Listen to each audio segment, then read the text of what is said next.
આપણો દેશ ગરીબ શું કામ છે તમને સમજાવું? તમે આખો મહિનો ભર ઉનાળે પરસેવે રેબઝેબ થઈને કામ કરો તો તમે કેટલા કમાઈ શકો ખબર? 15,000 20,000 રૂપિયા. પણ જો તમે ભૂલમાં સાંસદ સભ્ય બની જાઓ તો સાંસદ સભ્ય તરીકે તમને 70,000 રૂપિયા તો સરકાર ઓફિસ ખર્ચના આપે દર મહિને. આ પાછો પગાર નથી, સમજો મારી વાતને. 70,000 રૂપિયા ઓફિસનો ખર્ચો આપે, પછી 60,000 રૂપિયા તમને જે છે આ 70,000 ભથ્થું છે, 60,000 રૂપિયા ઓફિસનો ખર્ચો છે, અને પાછા એક દિવસના 2,000 રૂપિયા તમને રહેવા માટેના આપે. હવે તમે 4 સ્ટાર હોટલમાં જાઓ ને તો એક દિવસનું 2,000 રૂપિયા ભાડું હોય, એટલે 60,000 રૂપિયા થયા, 1,90,000 થયો, અને પાછો તમારો 1 લાખ રૂપિયા દર મહિને પગાર તો અલગ. મતલબ તમને 2,90,000 રૂપિયા પગાર મળે દર મહિને. જનતાના પ્રતિનિધિ તરીકે પ્રતિનિધિ બનો. હું તો સાચું કહું તમને, પ્રતિનિધિ બનો એટલે દર મહિને 2,90,000 રૂપિયા ભમ્મ કરીને ક્રેડિટ થાય તમારા એકાઉન્ટમાં.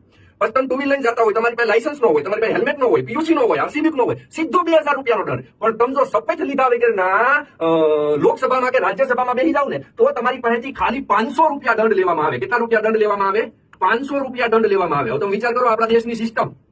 શપથ લીધા વગરના ગૃહમાં બેહો એટલે એક દિવસના 500 રૂપિયા, પણ હેલ્મેટ વિનાના ટુ વ્હીલર નીકળો એટલે સીધા 2500 રૂપિયા ભમ કરીને દઈ દેવાના તમારે. તાળીઓ પાડો એક વખત બધા મિત્રો, એકવાર બધા દિલથી તાળીઓ પાડો. હું તો એમ કહું સંસદ સભ્ય બનો. હા, બીજું કાંઈ રાખ્યું ને સંસદ સભ્ય બનો એટલે 3 લાખ રૂપિયા પાછું પેન્શન મળી તો. હા, બોલો ભારત માતા કી જય.